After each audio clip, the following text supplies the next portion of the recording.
నా పేరు యువరాజ్. నేను మహబూబ్నగర్ డిస్టిక్ కచ్చాపూర్ మండల్ తెలంగాణకు చెందిన అబ్బాయిని. మా ఊరు వచ్చేసి కుట్నేపల్లి. నాకు ఇంతకుముందు మోకాళ్ళ నొప్పులు ఉండే దగ్గర సంవత్సరంన్నర అవుతుంది. అప్పటి నుంచి మోకాళ్ళ నొప్పులతో నేను బాధపడేవాడిని. 1 year దాకా నేను శంషాబాద్ నిమ్స్లో చూపించుకున్నాను. టాబ్లెట్స్ వాడినప్పుడు నాకు తగ్గేది. టాబ్లెట్స్ తీసుకోకపోయినా నా కాళ్ళు నిల్చొని అంటే కాళ్ళ మీద నిలబడలేకపోయేవాడిని. ఆ తర్వాత ఇక్కడ రావులపల్లిలో ఇక్కడ పంచాయత్ సార్ దగ్గరికి వచ్చాను. ఆ తర్వాత ట్రీట్మెంట్ తీసుకున్నాను.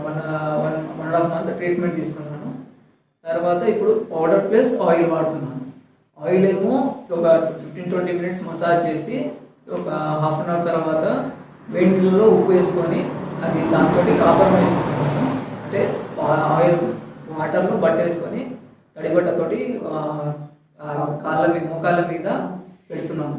ప్లస్ పౌడర్ ఏమో 200 ml పాలల్లో 1 స్పూన్ కలుపుకొని రోజు మార్నింగ్ అండ్ ఈవినింగ్ తిన్న తర్వాత తాగుతున్నాను.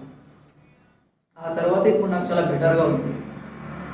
అప్పటికి ఇప్పటికి ఏం చేంజ్ ఉంది? అప్పటికి ఇప్పటికి చేంజెస్ అంటే ఇప్పుడు టాబ్లెట్ తీసుకోకపోయినా నిల్చొని ఏ పని చేయకుండా బెడ్ మీదనే ఉండేవాడిని. బట్ ఇప్పుడు ఈ పౌడర్ తీసుకున్నప్పటి నుంచి రోజు నడుస్తున్నాను, పని చేసుకుంటున్నాను, అన్ని చేస్తున్నాను.